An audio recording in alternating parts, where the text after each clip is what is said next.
పూర్తి భారతదేశంలో సార్వత్రిక ఎన్నికలు ముగిసిపోయాయి. అయితే ఇప్పుడు ఓన్లీ కౌంటింగ్ మాత్రమే తేడా. అయితే ఇలాంటి సమయంలో అందరి దృష్టి కూడా ఓన్లీ ఆంధ్రప్రదేశ్ వైపే ఉంది. అయితే ఇలాంటి సమయంలో మనకి చాలా వరకు స్ట్రాటజీస్ కావచ్చు, లేదంటే మనకు ఎగ్జిట్ పోల్స్ కావచ్చు, ఇవన్నీ వచ్చేసాయి కాబట్టి వీటన్నిటి దృష్టిలో కూడా ఏపీ ఎలా ఉండబోతుంది అనేది ఒక సర్వే పోల్స్ కావచ్చు, ఇవన్నీ మనం చూసాం. అయితే మనకు కొత్త పాయింట్ ఏంటంటే మనతో పాటు సీనియర్ జర్నలిస్ట్ సత్యమూర్తి గారు ఉన్నారు. వీరన్న మాట ఒకటైతే చాలా వైరల్గా మారింది. అదేంటంటే పాజిటివ్ ఓట్ అనేది. అయితే అసలు పాజిటివ్ ఓట్ అంటే ఏంటి, యాంటీ గవర్నెన్స్ ఓట్ అంటే ఏంటి, అసలు ఈ పాజిటివ్ ఓట్ వల్ల ఇప్పుడు కూటమి రాబోతుంది అనేది అసలు ఏంది, దీని మీద వారు ఏం చెప్తారనేది చూద్దాం. సార్ నమస్తే. నమస్కారం అండి. సార్, సాధారణంగా ఓటింగ్ జరుగుతుంది. ఓటింగ్లో సైలెంట్ ఓటింగ్ కూడా చూసాం, దాన్ని వైలెంట్ ఓటింగ్ చూసాం. ఈసారి వైలెంట్ ఓటింగే జరిగిందని చెప్పేసి అయితే మనం వింటున్నాం. దీంట్లో ఏదైతే ప్రతిపక్షంలో పార్టీ ప్రభుత్వానికి వస్తుంది, ప్రభుత్వంలోని పార్టీ ప్రతిపక్షానికి వెళ్తుంది, ఇవంతా కూడా యాంటీ గవర్నమెంట్ ఓట్లు అనేది మనం సాధారణంగా వింటూ ఉంటాం. కానీ పాజిటివ్ ఓటింగ్ అంటే ఏంటి, దీన్ని మీరు మాట్లాడినటువంటి సందర్భంలో ఇప్పుడు చాలా పెద్ద వైరల్ అవుతుంది ఆ యొక్క మాట. పాజిటివ్ ఓటింగ్ అంటే ఏంటి, దీని మీద అసలు దీన్ని ఎలాగ పాజిటివ్ ఓటింగ్ అనుకోవచ్చు, ఏం జరిగితే మన పాజిటివ్ ఓటింగ్ కింద తీసుకోవచ్చు, అసలు వాస్తవానికి పాజిటివ్ ఓటింగ్ గురించి మీరు ఏం చెప్తారు? ఇది ఏంటంటే జనరల్గా సాధారణంగా ఇండియన్ పాలిటిక్స్లో ఎట్లా ఉంటుంది అంటే ఒక పార్టీ మీద కోపం వస్తే ఇంకో పార్టీని ఎన్నుకుంటారు. అంటే ఆంధ్రప్రదేశ్లో చూస్తే తెలుగుదేశం మీద కోపం వస్తే వైసీపీని ఎన్నుకున్నారు, వైసీపీ మీద కోపం వస్తే తెలుగుదేశాన్ని ఎన్నుకున్నారు అనేది బ్రాడ్గా ఉంటుంది. అంటే ఒక ఆంధ్రప్రదేశ్లోనే కాదు, అన్ని రాష్ట్రాల్లో కేంద్రంలో కూడా ఇదే ఉంటుంది.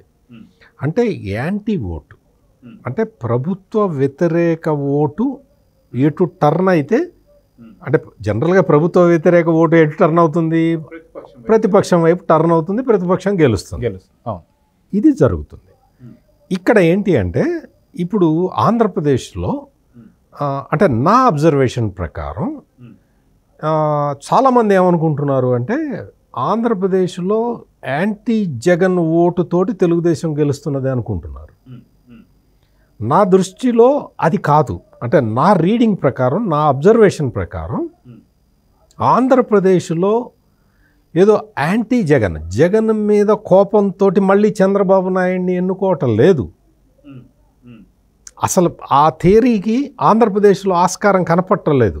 ఎందుకంటే నా అబ్జర్వేషన్, నా పరిశీలన మొత్తం కూడా ఈ రకరకాల అంశాల మీద నేను బేరీజు వేసుకుంటే ఇప్పుడు అక్కడ ఉన్నది ఏంటి అంటే పాజిటివ్ ఓటు ఉంది. ఇప్పుడు చంద్రబాబు నాయుడికి వస్తున్నదంతా కూడా పాజిటివ్ ఓటు. ఓకే, అంటే జగన్ మీద వ్యతిరేకతతోటి చంద్రబాబుని ఎన్నుకోవటం లేదు. రాష్ట్రం అన్ని విధాలుగా నష్టపోయి ఉన్నది.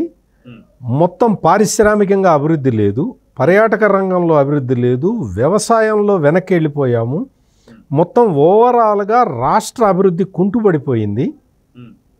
ఈ పరిస్థితుల్లో మళ్ళీ మనం అనుభవజ్ఞుడైన చంద్రబాబు నాయుడిని తెచ్చుకోవాలి. తెచ్చుకుంటే తప్ప మన రాష్ట్రాన్ని మనం కాపాడుకోలేము అని చంద్రబాబు నాయుడికి పాజిటివ్ ఓటు ఉన్నది, అది చాలా వైలెంట్గా ఉన్నది అనేది నా అబ్జర్వేషన్. మామూలుగా సాధారణంగా ఏంటి అంటే ఇప్పుడు అన్ని పార్టీలు, పొలిటికల్ పార్టీలు కూడా రూలింగ్ పార్టీ మీద వ్యతిరేకతని రెచ్చగొడతాయి. వ్యతిరేకతని అంటే కొన్ని ప్రతిపక్షాలు రెచ్చగొడతాయి, కొంతేమో అధికార పార్టీ చేసిన తప్పులతోటి యాంటీ ఇన్కంబెన్సీ ఫ్యాక్టర్ జనరేట్ అవుతుంది. అంటే ప్రభుత్వ వ్యతిరేక ఓటు ఆటోమేటిక్గా జనరేట్ అవుతుంది.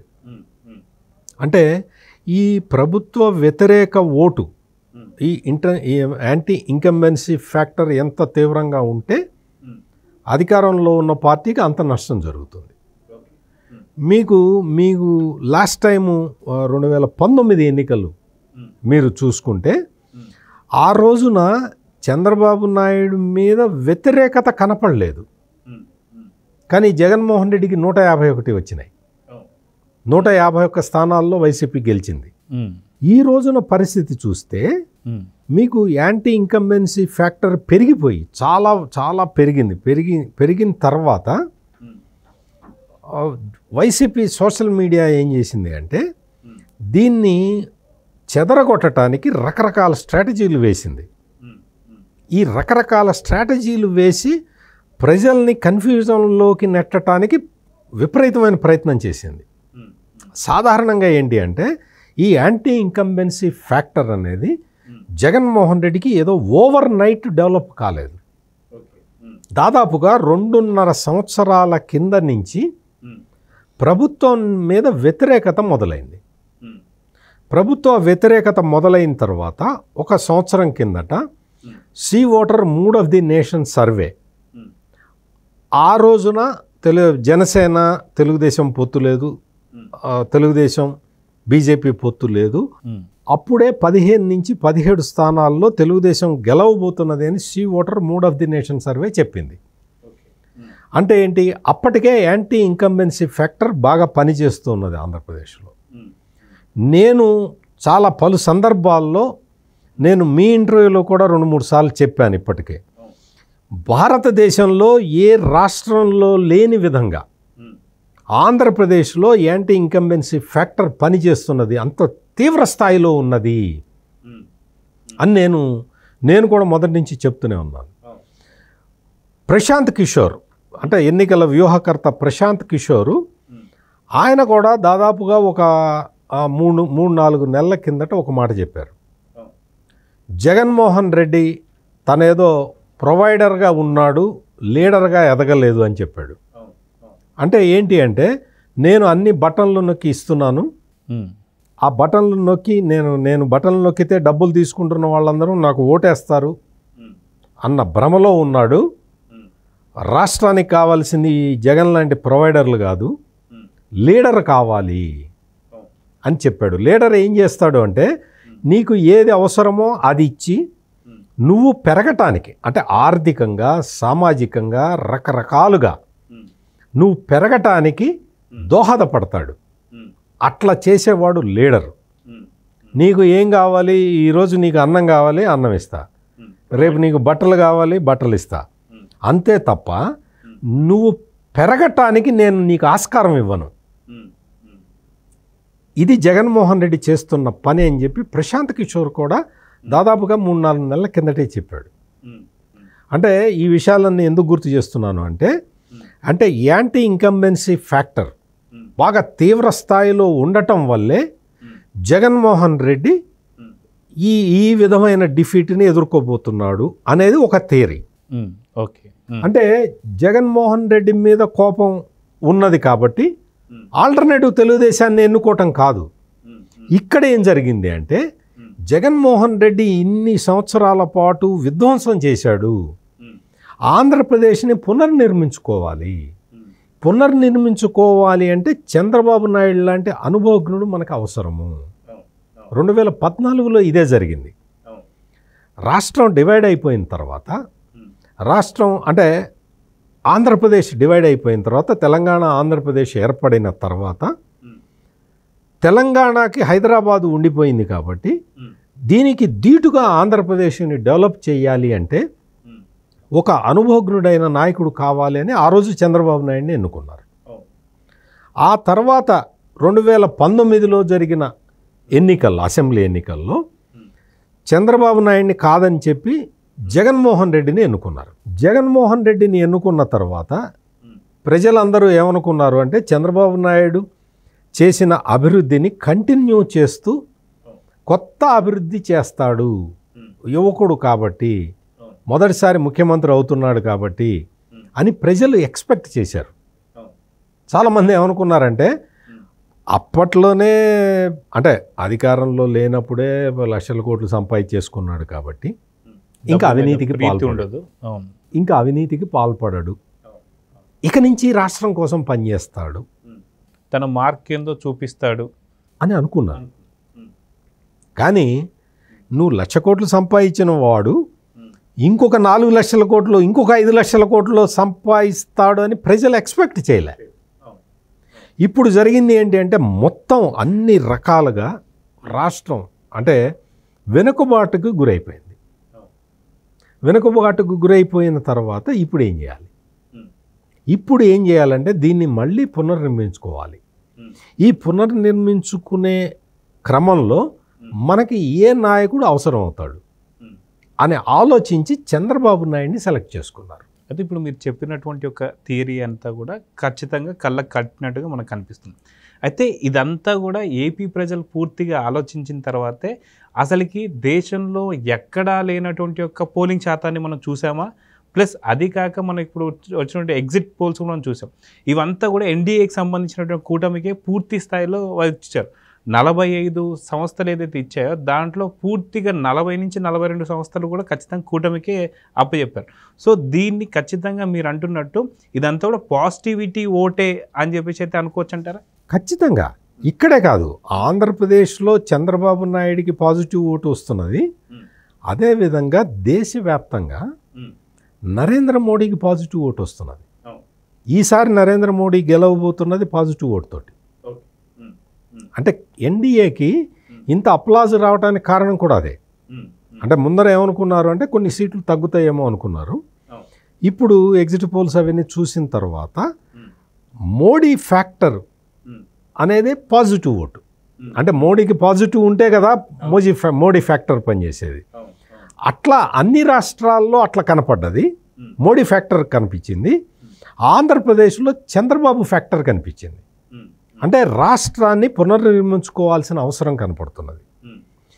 పునర్నిర్మించే శక్తి ఉన్న నాయకుడు చంద్రబాబు నాయుడు అని మొత్తం. అంటే ఇప్పుడు పోలింగ్ ఇంత బ్రిస్క్ పోలింగ్ జరగటానికి, ఇంత హయ్యెస్ట్ టర్న్అవుట్ రావటానికి, ఇంత పర్సంటేజ్ ఎక్కువ పర్సంటేజ్ ఓట్లు పోలు కావటానికి, అంతేకాకుండా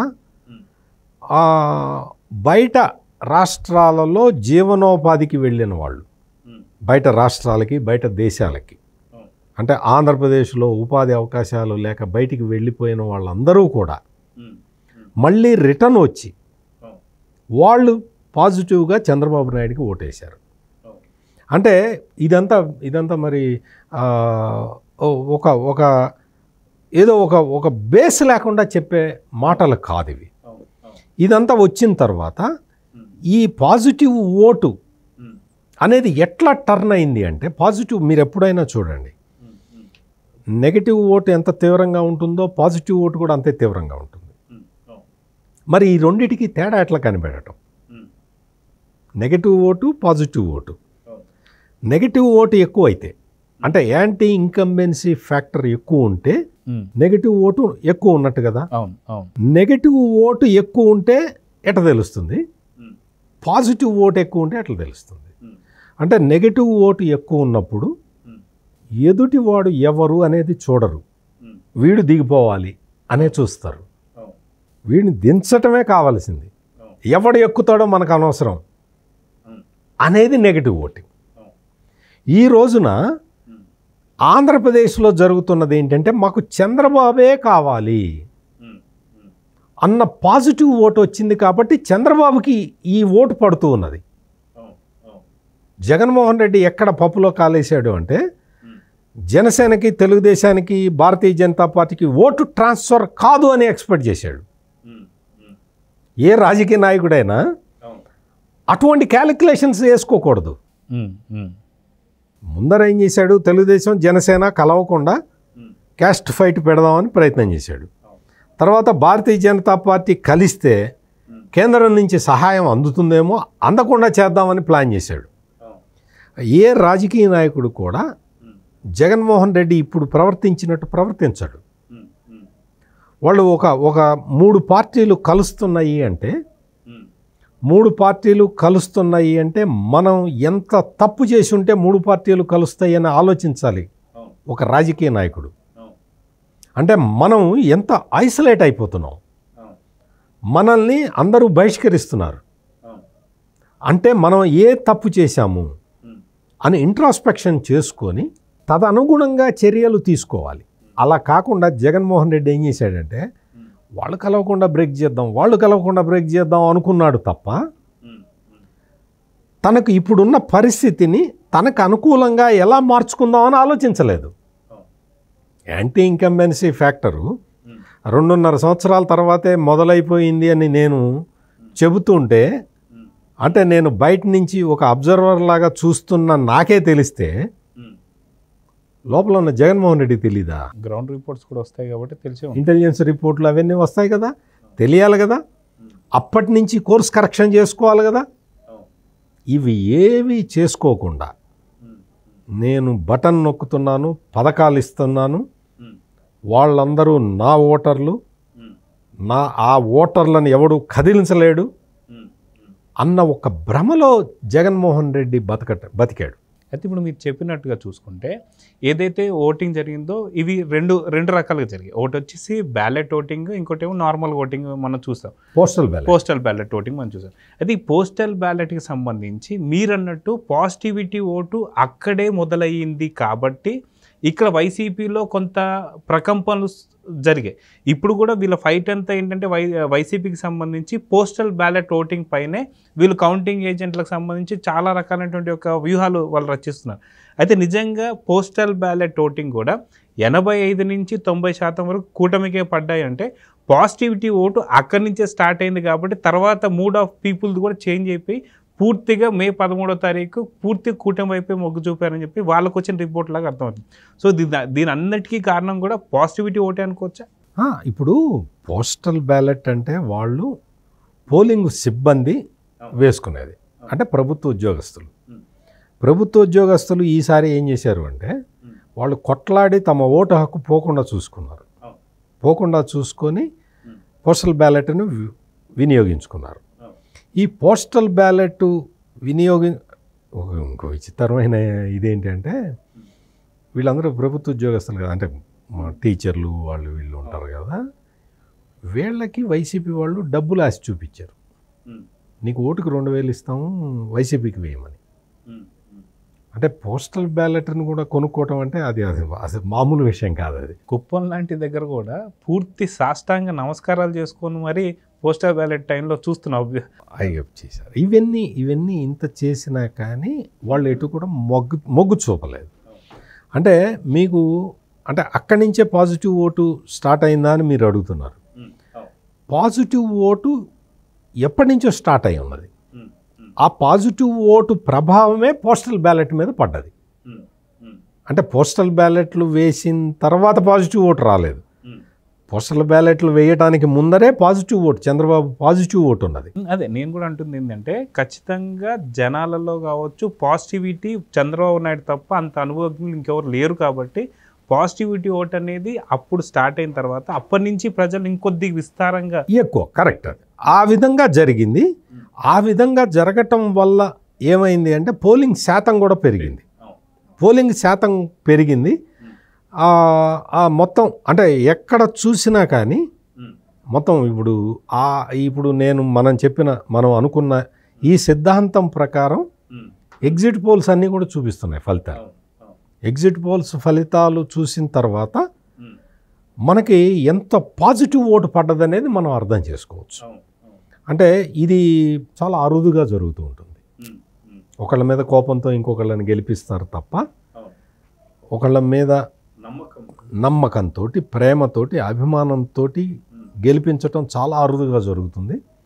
అది ఈసారి ఆంధ్రప్రదేశ్లో చంద్రబాబు నాయుడు వైపు జరుగుతున్నది. సో చూద్దాం సార్, ఖచ్చితంగా జూన్ 4వ తారీఖు ఇంకా ఈ యొక్క వచ్చినటువంటి ఒక ఎగ్జిట్ పోల్స్ కన్నా ఇంకా మించే రాబోతున్నాయని చెప్పి అయితే కొన్ని అంచనాలు అయితే అందుతున్నాయి. ఖచ్చితంగా మీరు అన్నట్టు ఇదేదైతే ఎవరైతే చూస్తారో వాళ్ళు కూడా ఒక అవగాహన అయితే వస్తుంది. ఖచ్చితంగా ఇది యాంటీ గవర్నమెంట్ ఓటు అయితే కాదు, ఖచ్చితంగా ఇది మీరు అన్నట్టు పాజిటివిటీ ఓటు వల్లే ఇంత పెద్ద స్థాయిలో జరగబోతుందని అయితే తెలుసుకుంటున్నాం. నమస్తే సార్. నమస్కారం అండి.